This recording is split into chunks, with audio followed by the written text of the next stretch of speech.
to come to you with a general point. Are people still not getting to terms with Narendra Modi's governance style? Are they in denial? Or do they understand and not want to look that way? You know, simply, Smita, when Narendra Modi, the government speaks about the Jan Dhan accounts, all the high-profile Congi economists say it does not matter. Do they actually believe it does not matter? Do they actually believe that 400 million accounts, bank accounts, access to a line of credit to poor people does not matter? Or do they feel threatened by it? What is the reality?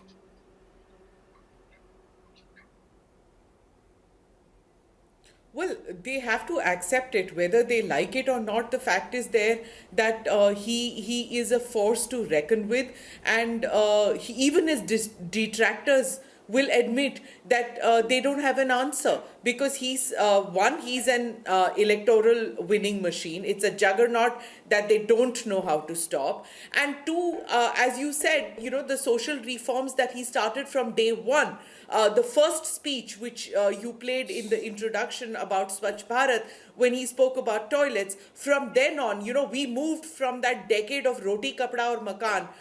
We were stuck on that record for what, 20 odd years. Then we moved to Bijli Sadak Pani, that we were stuck for 20 years, and then we moved on. And when he started off with, you know, that people will have their Jan Dhan accounts, and he was laughed at, that who's going to use net banking, that poor people will not have cell phones, they won't know how to operate. You see now when you go out, you know, you'll find even from the poorest of the poor, they're using Paytms and things like that, where you might take out a wad of cash from to pay for groceries. They are using their phones to make payments, whether it is RuPay card or whatever. So there is a lot that he has done, and which people have to face.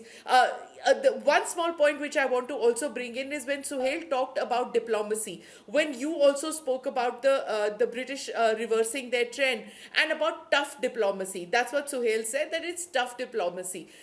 Do you remember when in 2014, when he came in, foreign affairs he was considered a novice, that he won't know how to handle it. But he made his mark, and very few of his predecessors made that kind of a mark. Maybe Nehru and Indira Gandhi, but not beyond. His hosting of Obama in the Republic Day parade, his visit to Israel, his bringing the Middle East closer to India, his reaching out to Southeast Asia, particularly Japan, his emotional outreach to the neighboring countries, his one-on-one that he has with G20 leaders. I mean, you can talk about so many things. And the fact is that India has become...